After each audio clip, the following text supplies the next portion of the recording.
Press note ఏం లేదు, documents ఉన్నాయి. ఇస్తాను ఒక సెట్ జిరాక్స్. వీళ్ళు మాట్లాడిన తర్వాత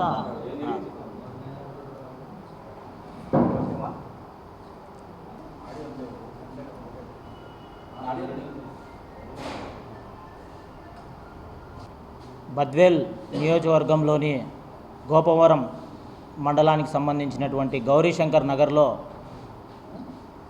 నిన్న స్థల వివాదం అనేసి చిన్న గొడవ అయితే అక్కడ జరిగింది. వాస్తవానికి రెవెన్యూ రికార్డ్స్ పరిశీలించినప్పటికీ ఆ స్థలం ఎవరిది అనేది చాలా క్లియర్ కట్గా మనకు తెలియపరుస్తుంది. కాబట్టే అక్కడ ఉన్నటువంటి స్థానికులు ఎవరైతే ఐవారమ్మ వాళ్ళ ఫ్లాట్ వెనుక పక్క ఉన్నటువంటి ఇంకొక ఫ్లాట్ ఓనర్ వెంకటయ్య అనే వ్యక్తి వీరి యొక్క స్థలాన్ని ఆక్రమించుకొనేసి గోడ అనేది చిన్న రేకుల షెడ్ అనేది కట్టుకోవడం జరిగింది. అది కూడా ఏ రకంగా జరిగిందిరా అంటే, వాస్తవానికి గవర్నమెంట్ రెవెన్యూ రికార్డ్స్లోని ఫలానా ఫ్లాట్ నెంబర్ 74 అనేసి ఒరిజినల్ డీఫార్మ్ పట్టా 1994లో ఇష్యూ చేయడం జరిగింది. వారి వద్ద నుంచి మన బద్వేల్ నియోజకవర్గానికి చెందినటువంటి కోడమల లక్ష్మీనారాయణ అనే అతను కొనుగోలు చేశారు. వారి వద్ద నుంచి 2021 సంవత్సరంలో మార్చి 4వ తేదీన మన కొమ్మలపాటి ఐవారమ్మ ఈమె కొనుగోలు చేయడం జరిగింది. దురదృష్టకరం, ఆ ఫ్లాట్ కొనుగోలు చేసిన నెలకే కరోనా సమయంలో వీళ్ళ భర్త కరోనాతో చనిపోవడం జరిగింది. తరువాత మనకు లాక్డౌన్ విధించేసి పూర్తి మన దేశంలో అయితేనేమి రాష్ట్రంలో అయితేనేమి ఒక ఎక్కడే కానీ తిరక్కోకుండా ఒక నిర్బంధన అనేది రావడంతో, లాక్డౌన్ రావడంతో వీళ్ళు ఆ స్థలం దగ్గరికి పోకోకుండా ఒక 2 ఏళ్ళు 3 ఏళ్ళు అట్ట కాలయాపన చేయడం జరిగింది. కాలక్రమేణా సంవత్సరం కిందట బద్వేల్ నియోజకవర్గంలో పలానా ఏరియాలో ఇట దొంగ ప్లాట్లు రిజిస్ట్రేషన్ చేసుకొని ఘర్షణలు జరిగేసి హత్యలు చేసుకున్నారనేసి ఒక వార్త అయితే వీళ్ళు వినడం జరిగింది. సరే మా స్థలం ఆడుంది కదా, ఒకసారి వెళ్ళి చూసుకుందామని చెప్పి ఐవారమ్మ వాళ్ళ కుమార్తె వీళ్ళిద్దరు కలిసేసి వాళ్ళ స్థలం దగ్గరికి వెళ్ళి చూస్తే అక్కడ వెంకటయ్య నేతను, అంటే వెనుక పక్క ఫ్లాట్లో ఉండేటువంటి వెంకటయ్య నేతను వాళ్ళ తమ్ముడు శ్రీను ఇద్దరు కలిసేసి వీరి యొక్క స్థలంలో దౌర్జన్యంగా రేకుల షెడ్ వేసుకునేది వీళ్ళు గమనించి అక్కడ అడిగితే వీళ్ళని కులం పేరుతో దూషించేసి నానా రకాలుగా మాట్లాడినారనేసి తెలుపుతూ ఉన్నారు. అందుకు సంబంధించి ఎమ్మటే వాళ్ళు ఈ యొక్క మన కడప జిల్లా ఎస్పీ గారికి, అదేవిధంగా మన కలెక్టర్ గారికి కూడా పీజీఆర్ఎస్ ద్వారా కూడా ఒక రికార్డెడ్ కంప్లైంట్ కూడా ఇవ్వడం జరిగింది. ఎస్పీ గారు, కలెక్టర్ గారు కూడా స్పందించేసి వీరికి ఇచ్చినటువంటి కంప్లైంట్ని విచారణకు ఆదేశించి సంబంధిత రెవెన్యూ అధికారులకు కూడా రిఫర్ చేయడం జరిగింది. రెవెన్యూ అధికారులు కూడా పరిశీలన చేసి ఈ స్థలము ఫలానా ఫ్లాట్ ఒరిజినల్ జినైని అని చెప్పేసి పలానా వాళ్ళది అని చెప్పేసి గౌరవ ఎంఆర్ఓ గారు, తహసీల్దార్ గారు కూడా ఎండార్స్మెంట్ చేస్తూ పలానా అయ్యవారమ్మకు ఎండార్స్మెంట్ చేస్తూ ఒక లిఖితపూర్వకంగా లెటర్ కూడా ఇవ్వడం జరిగింది. ఇంత క్లియర్ కట్టు ఆధారాలు ఉన్నప్పటికీ వీళ్ళని ఆ స్థలం దగ్గరికి రానికోకుండా కేవలం మహిళలు వీళ్ళకు అండగా వీళ్ళ భర్త కూడా లేడనేసి ఒక దురుద్దేశంతో, ఒక కుట్రపూరితంగా వీళ్ళని రానికోకుండా ఇబ్బందులకు గురి చేయడంతో వీళ్ళు ఫ్యామిలీ నాకు మామూలుగా పరిచయస్తులు, ఆ విధంగా నేను అడ్వకేట్గా కూడా ఉన్నాను కాబట్టి ఏదైనా సలహా ఇస్తారని చెప్పి నన్ను సంప్రదించడం జరిగింది. నేను కూడా ఈ యొక్క రికార్డ్స్ అన్నీ పరిశీలన చేయడం, పరిశీలనలో కూడా క్లియర్ కట్టుగా ఫలానా ఫ్లాటు కొమ్మలపాటి ఐవారమ్మది అనేసి మనకు రికార్డు పూర్వకంగా ఉంది. ఈ యొక్క ఉంది కదమ్మా, మీకు ఏమి ఇబ్బంది ఏం లేదు, మన ఎంఆర్ఓ గారు కూడా ఎండార్స్ చేస్తూ మీకు ఇచ్చారు, మీ స్థలంలోకి వెళ్ళి మీరు పనులు చేసుకోవచ్చు అని చెప్పి వీళ్ళకు చెప్పడంతో, అదేవిధంగా వీళ్ళు కూడా ఆ యొక్క అక్కడికి వెళ్ళేసి ఏమన్నా అక్కడ నిర్మాణంలో ఉన్నటువంటి ఆ గోడలు అవన్నీ తొలగించేసుకొని రేకుల షెడ్ తీపిచ్చేసుకొని పనులు చేసుకోవాలని చెప్పి మన పోలీస్ వారికి కూడా ఇన్ఫామ్ చేసి వెళ్ళడం జరిగింది. వెళ్ళి అక్కడ ఏదైనా గొడవలు కానీ ఏదైనా ఇది జరిగితే తెలపండి అని చెప్పడం జరిగింది.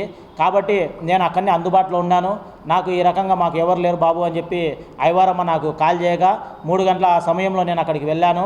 అక్కడ కూలి పని చేసుకుంటూ ఉన్నటువంటి వ్యక్తులు ఎవరైతే మామూలుగా సమ్మెట్టు తీసుకొని మామూలుగా ఆ దిమ్మెల పాలు కొడతా పనికి వచ్చినారు, గడ్డపారలు అవి పట్టుకొని వాళ్ళపైన ఎంత దురుసుగా అంటే కూలి పనికి వచ్చినటువంటి వాళ్ళపైన హుకుం జారీ చేసి ఆడవాళ్ళు వాళ్ళ చుట్టుపక్కల ఉన్నటువంటి వాళ్ళందరూ కూడా 30 మంది దాకా రౌడీజంగా చేస్తూ వాళ్ళందరినీ తోసి బయటికి చేశారు. నేను పేపర్లు తీసుకొని ఏదన్నా ఉంటే మీకు పేపర్లు తీసుకురండి, ఊరికి ఎందుకు వాళ్ళు ఆమెను అన్యాయం చేస్తానని చెప్పి అని అడిగితే, నువ్వు ఎందుకు కడప నుంచి వచ్చినావు, నువ్వు తెలుగుదేశం పార్టీ లీడరు, నువ్వేనా ఇలా కండా అని చెప్పి దురుసుగా మాట్లాడినారు. అయినప్పటికీ నేను చాలా ఓపికతో మన పోలీస్ వారికి ఇన్ఫామ్ చేశారు. పోలీస్ వారు కూడా కానిస్టేబుల్ కూడా ఆడికి వచ్చేసి, అవునయ్యా వాళ్ళ స్థలం ఉంది, వాళ్ళకి రికార్డెడ్గా వాళ్ళకి పేపర్లు ఉన్నాయి, వాళ్ళ దాంట్లో వాళ్ళు చేసుకుంటున్నారు, మీ ఇంటి దగ్గరకు వచ్చారా అని చెప్పి కూడా పోలీస్ వారు కూడా అడగడం జరిగింది. ఒకవేళ మీది మేమే ఇక్కడ ఉండాం, మేమే కట్టుకుంటామంటే మీరు కట్టుకుంటే మీకు ఏమైనా పేపర్లు ఉంటే తీసుకొచ్చి మీరు అధికారులకి కంప్లైంట్ ఇవ్వండి, మీ ఆధారాలు ఏమైనా ఉంటే చూపించండి అంటే అందరూ సైలెంట్ అయిపోయేసి గమ్మున పోయినారు. తర్వాత మేము పోలీసు వారి యొక్క ఆదేశాల మేరకు పోలీస్ స్టేషన్కి వచ్చేసి కంప్లైంట్ కూడా ఇవ్వడం జరిగింది. ఇది నిన్న జరిగినటువంటి ఇష్యూ. దీన్ని ఈ యొక్క వైసీపీ నాయకులు, అదేవిధంగా వైసీపీ ఛానల్ సాక్షి ఛానల్ ఒక ఫేక్ ప్రచారంతో ఈరోజు దౌర్జన్యానికి పాల్పడుతున్నారు, ముసలోళ్ళని ఇది చేస్తున్నారు. కొంచెమన్నా ఇన్ఫర్మేషన్ తెలుసుకొని ఈ యొక్క వైసీపీ సాక్షి ఛానల్ అసత్య ప్రచారాలను చేయకోకుండా ఉంటే సబబుగా ఉంటుందని చెప్పి తెలియజేస్తూ ఉన్నాం. ఎందుకంటే ఒక బాధితురాలు అన్యాక్రాంతమైనటువంటి ఆస్తిని ఈరోజు కాపాడడానికి ఒక భారతీయ పౌరునిగా నేను అక్కడికి వెళ్ళాను. అక్కడ ఏం దౌర్జన్యం చేసింది లేదు, ఏం గొడవలు జరిగింది లేదు, ఏదో దౌర్జన్యాలు చేసినారు, గొడవలు చేసినారు అన్నట్లుగా ఈ యొక్క సాక్షి ఛానళ్ళు అయితేనేమి, పేపర్లు అయితేనేమి ప్రచురణ చేయడం అనేది చాలా బాధాకరం. వాస్తవాలు తెలుసుకోండి. మేము సాక్షి ఛానల్, సాక్షి యజమాన్యాన్ని కోరుతా ఉన్నాం, మీరు రండి క్షేత్రస్థాయిలోకి వచ్చి అక్కడ ఉన్నటువంటి రికార్డులు అవన్నీ పరిశీలన చేయండి, ఎవరిది జినైన్ ఉందా అనేసి రాయమని చెప్పి కోరుతా ఉన్నాం. మీరు మీ యొక్క అసత్య ప్రచారాలకు, మీ యొక్క అసత్య ఆరోపణలకు కేవలం నేను ఒక పార్టీలో, అధికార పార్టీలో పనిచేస్తున్నానని చెప్పి ఒక దురుద్దేశంతో ఈ రకంగా పార్టీకి డ్యామేజ్ చేయాలని చెప్పి ఒక కుట్రపూరితంగా ఈరోజు ఈ యొక్క సమస్యని పార్టీలకు అంటగట్టాలని చూస్తే మంచి పద్ధతి కాదు. జినైన్గా వీళ్ళు బాధితులు, వీళ్ళ యొక్క స్థలం వాళ్ళ భర్త కోల్పోయినాడు, వాళ్ళ యొక్క స్థలం అన్యాక్రాంతం అయిపోయి గత 10 సంవత్సరాల నుంచి ఇబ్బందులకు గురవుతూ ఉన్నారు. వాళ్ళకి ఆర్థికంగా కూడా ఎటువంటి భరోసా లేదు.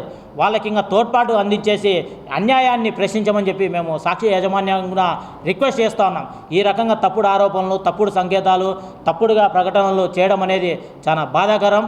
ఈరోజు పేపర్లో చూసినా, సోషల్ మీడియాలో చూసినా, సాక్షి ఛానల్లో చూసినా కూడా కొంచెం ఈ రకంగా రాంగ్ మెసేజ్ అనేది కవర్ చేయడం అనేది చాలా దురదృష్టకరం. ఇప్పటికన్నా కూడా మీరు యొక్క ప్రకటనలు చేసినా, మీ యొక్క సాక్షి ఛానల్లో చూపించుకున్నా, పేపర్లలో వేసుకున్నా కూడా ఇక్కడ వెనుకడుగు వేసేది ఎవరు ఉండరు. ఇది ఒక ప్రజాప్రభుత్వం. ఏదైతే జినైన్గా ఉండి రికార్డు పరంగా పర్ఫెక్ట్గా ఉంటేనే మేము అక్కడికి వెళ్ళాము. దానికి తగ్గట్టుగా వీళ్ళకి అండగా ఉంటాం. ఇప్పటికి కూడా వీళ్ళకి ఐవారమ్మ వాళ్ళకి మేము అండగానే ఉంటాము. వాళ్ళది యొక్క అవాస్తవం, వాళ్ళ తప్పుడు అనేది అక్కడ నీకు ఎవరైతే సాక్షి ఛానల్ వాళ్ళకి కొంచెం రాసుకున్నారో వాళ్ళది ఒకవేళ రికార్డ్స్ ఏమైనా కరెక్ట్గా ఉంటే తీసుకురావండి. ఇప్పటికైనా కూడా సిద్ధమే, మేము రెడీగా ఉన్నాం. మాది కాదని చెప్పి మీరు తెలపండి. మేము ఇప్పటికీ మీరు సాక్షి ఛానల్ వాళ్ళు అక్కడ వాళ్ళు ఏ నిర్ణయం తీసుకున్నారో దానికి మేము తూచా తప్పకుండా నేను కూడా వీళ్ళతో పాటు దానికి శిక్షార్హునిగా ప్రకటించమని చెప్పి నేను కోరుతా ఉన్నాను. కాబట్టి ఇటువంటి అసత్య ఆరోపణలు ఇటువంటి చేయొద్దండి. వాస్తవాలు ఏ ఉన్నాయో వాటిని మాత్రమే బయటికి ప్రచురించమని చెప్పి కోరుతా ఉన్నాను. ఈ విధంగా మా మీద కక్షపూరితంగా మా యొక్క ఎదుగుదలని అనదొక్కాలా, మా యొక్క రిప్యుటేషన్ని దెబ్బతీయాలా, పార్టీకి చెడ్డ పేరు తేవాలని చెప్పేసి ఈ యొక్క స్థానికంగా ఉన్నటువంటి ఐవారమ్మ సమస్యని ఈ విధంగా రాజకీయాలకి పులుమితే అది మంచి పద్ధతి కాదని చెప్పి ఈ యొక్క సాక్షి యాజమాన్యానికి తెలియజేస్తూ ఉన్నాను. ప్రజానికంగా ఇటువంటి వారికి అండగా ఉండాలని చెప్పి కోరుతా ఉన్నాను. ఇప్పటికైనా కూడా సంబంధిత తహసీల్దార్ గారు అయితేనేమి, సంబంధిత పోలీస్ అధికారులు అయితేనేమి పూర్తి స్థాయిలో విచారణ జరిపేసి వీళ్ళకు న్యాయం చేయవలసిందిగా కోరుతా ఉన్నాను. అందుకు సంబంధించిగా చట్టపరంగా ఎటువంటి చర్యలకైనా, ఎటువంటి ఎంక్వైరీలకైనా కూడా వీళ్ళు రావడానికి సిద్ధంగా ఉన్నారు. వీళ్ళతో పాటు నేను కూడా ఉంటాను. ఎందుకంటే న్యాయబద్ధంగా నేను ఎక్కడికైనా కూడా పలానా వాళ్ళకి అన్యాయం జరిగిందంటే అన్యాయానికి అక్కడికి పోయి ఉండడం అనేది నా నైజం. ఇప్పుడే 10 ఏళ్ళ నుంచి నేను ఉంటాను. నేను ఏమి ఎక్కడ దౌర్జన్యాలు చేసే వ్యక్తిని కాదు, ఎక్కడ అన్యాయాలు చేసే వ్యక్తిని కాదు. ఆ రకంగా నేర చరిత్ర కూడా నాకు ఎక్కడ లేదు అని చెప్పి తెలుసుకోమని చెప్పి కోరుతా ఉన్నాను.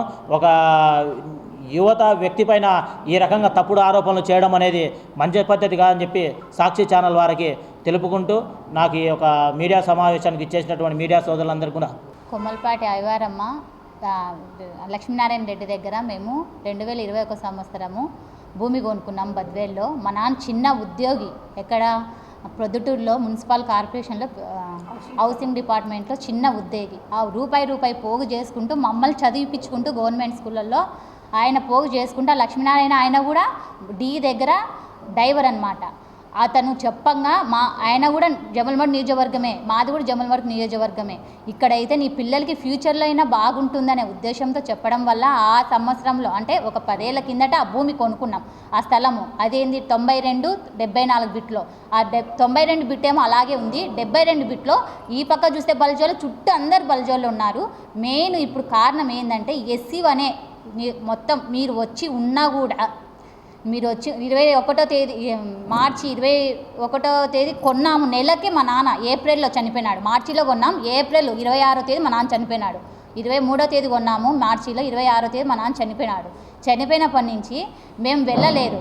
అదే ఆయన పట్టా ఉంది, మొత్తం రిజిస్టర్ ఉంది, అన్నీ ఉన్నాయి. ఎక్కడికి పోతుందిలే అని సంవత్సరం కిందట ఇక్కడ కబ్జా జరుగుతుంది అని రిమాండ్కి తీసుకెళ్లారు బద్వేల్ నుంచి కొంతమందిని అనే ఉద్దేశంతో ఏమన్నా మాది కూడా ఏమన్నా కబ్జా చేశారా అని నేను మా అమ్మ అంటే మా అన్న హైదరాబాద్లో చిన్న ఉద్యోగి ప్రైవేట్ సంస్థలో పనిచేస్తాడనమాట. మా అమ్మ నేను వెళ్ళక చూడంగా ఆల్రెడీ అప్పటికే వాళ్ళు చిన్న పెంకుటీలు వేసుకొని ఉన్నారు.